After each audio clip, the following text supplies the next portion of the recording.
የታመንክ የነፍስ ወዳጅ የምህረት አማላጅ አንተነ ገብርኤል የምትቆም በቅድመ እግዚአብሔር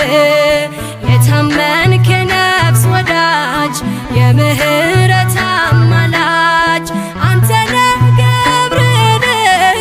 የምትቆም በቅድመ እግዚአብሔር